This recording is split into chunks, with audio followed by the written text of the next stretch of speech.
皆さんこんにちは。皆さんのサンフランシスコのイメージは美しいビクトリアンハウスが並ぶ街、それとも路上生活者のテントが並ぶ街でしょうか。今日は治安が悪い例としてよく撮影に使われるテンダーロイン地区を歩いて、実際に皆さんに状況を見てもらいながら最新の治安を報告させていただきます。それではまずレヴェンワースストリートをエリスに向かって歩いていきます。まず今年の5月に市内のホームレスの人たちの数を調べる調査がありまして、路上で過ごすホームレスの人の数が過去10年間で最低の2900人になりました。ホームレスといえば先日カリフォルニア州立大学の学生の 10% はホームレスであるというニュースを聞いてびっくりしました。学費を払って大学に行っているけれども、10人に1人がホームレスで車の中で寝泊まりしている状態らしいんですね。次は角を曲がってエリスストリートに入ります。で、このエリスストリート、先ほどレヴェンワースストリートではテントがいっぱいあったのに、こちらの通りにはテントは全くない状態になっています。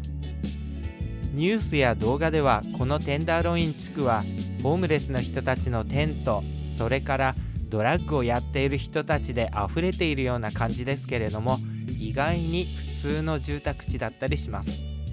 こちらサンフランシスコの衛星写真ですけれども、赤の三角の部分がテンダーロイン地区になります。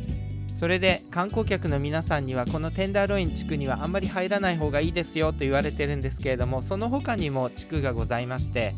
昼間はいいけれども夜は入らない方がいいというのが相馬地区、サウスオブマーケット地区、それからミッション地区になります。ただ相馬地区やミッション地区にはとってもいいレストランがありますので、夜に行く場合にはお車で行かれた方がよろしいかと思います。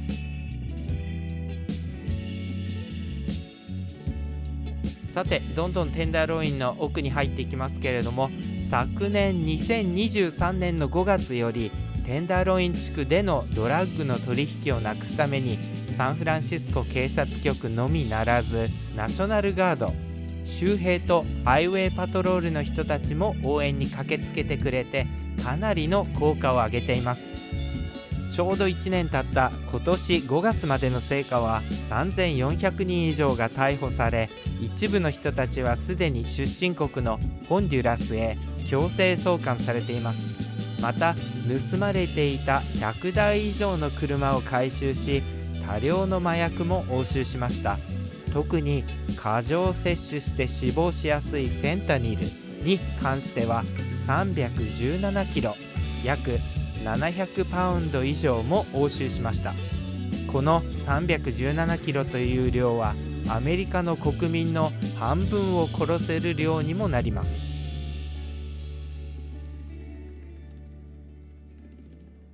この地区でテレビのインタビューを受けていた若い男性は、麻薬がなかなか手に入らなくなったので、友人たちはオレゴンやフィラデルフィアに引っ越していったと言っていました。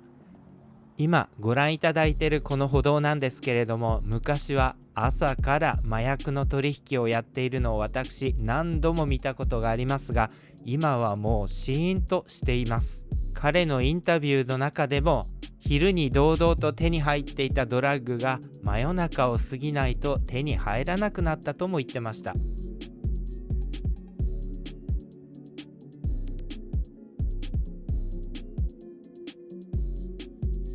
さて、今から左側に見えてくるところなんですけれども、非営利団体のアーバンアルキミーによって作られたスペースです。アーバンアルキミーの人々はテンダーロインあちこちにいますけれども、路上生活者の助けをしたり、自分たちのような一般通行人の安全を確保してくれたりと、とても素晴らしい人々です。またナショナルガードとハイウェイパトロールの人たちのおかげで、サンフランシスコでは昨年の1月から3月と今年の1月から3月を比べると、万引きなどの窃盗は 30% 減り、暴力犯罪は 15% 減りました。実際に最近は万引きの話をあまり聞かなくなりました。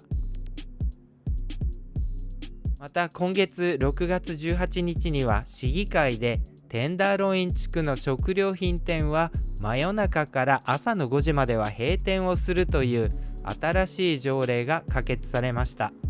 これは今まで24時間空いていたお店の前でみんなが集まって騒いだり、ドラッグの取引やドラッグを売ったり吸ったりするので、そのお店を閉めてしまおうという考えです。さて、この交差点を過ぎますと多くの人がたむろっておりますので、軽くぼかしをつけさせていただきます。ドラッグの中でも強力なフェンタニルですが、その2023年の過剰摂取による死亡者に関する調査結果も出ました。去年サンフランシスコでドラッグで亡くなった人は806名でした。そしてそのほとんどが男性という結果も出ています。人種別に行きますと、白人と黒人の人が大半を占めています。死亡場所は圧倒的に屋内が多いようです。さらに死亡者の体内に含まれていたドラッグはこのようになっています。合計が806名にならないのは、1人で複数のドラッグが検出されたためです。なぜかこの区画のこの歩道の上にはドラッグをやって体が曲がった人が多いようです。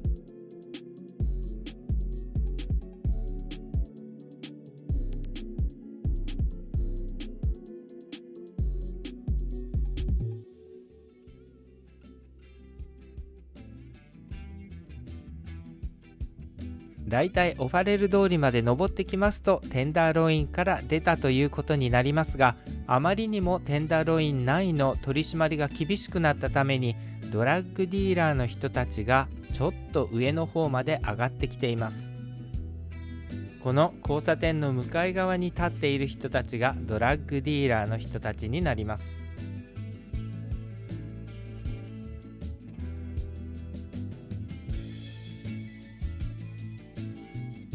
オファレルストリートまで上がってきますと比較的安全になりますけれども、それでもホームレスの人たちをたまに見かけることがあります。オファレルストリートを緑色のユニオンスクエアの方向に歩いていきますと、ヒルトンホテルや日光ホテルがありますが、そこまで来ますと治安は圧倒的に良くなります。サンフランシスコ市では今年の1月から徐々に車のナンバープレートを読む機械400台の設定が始まりまして、すでに100カ所に設定されています。盗難車の回収や犯罪者の逮捕に成果を上げているようです。これからもどんどん設定される予定ですので、治安がより良くなることを願っております。ということで、間もなくケーブルカーが通るパウエル通りに到着になります。これからパウエル通りに入って青のケーブルカー乗り場まで歩いていきたいと思います。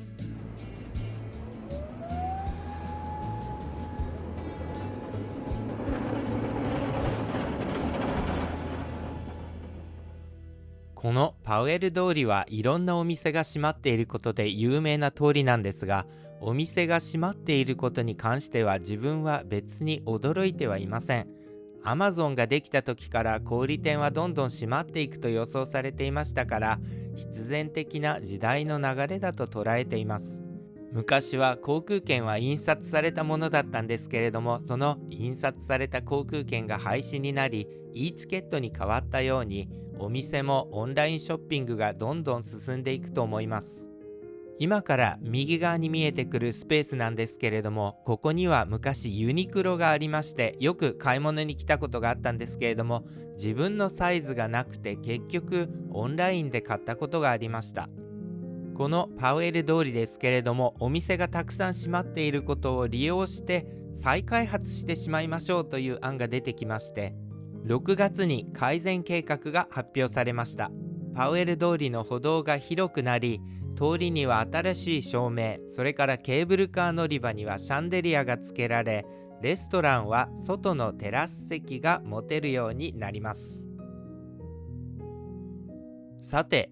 例えばなんですけれども、仮に東京の六本木という地区だけにホームレスの人たちが3000人ぐらい暮らしていて、ドラッグの取引も行われていて治安が悪いとしましょう。そのニュースを聞いて皆さんは怖がって東京に行くのをやめるでしょうか？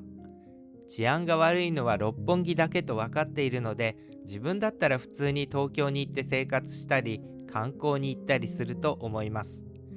テンダーロインはこの六本木と同じなんです。テンダーロインという一部の地区の治安が悪くても、大多数の市民は普通に生活をしています。過去のニュースや動画を見てみますと、サンフランシスコは路上生活者で溢れているように見えますけれども、実は路上生活者は 0.35% にしか過ぎません。残りの 99.65% の人々は普通にサンフランシスコで過ごしています。3月24日に自分の家からフェリービルディングまで散歩に行ったのですが、外のベンチに座っていたら日本語が聞こえてきたんですね。それで横を見ると日本人の若い女性4人が楽しそうに話をしているんです。そこでちょっと質問してもいいですかということで、サンフランシスコはどうですかと尋ねたら、とても楽しいですという返事が来ました。自分が YouTube 上では治安が悪いって騒がれていますが、どう思いますかと尋ねたら、そうなんですか、知らないです、サンフランシスコ楽しいですと嬉しい回答が戻ってきたことがありました。自分が今年パリに行く前に、パリではトコジラミ、南京虫が大発生しているというニュースが SNS で流れて心配していたんですけれども、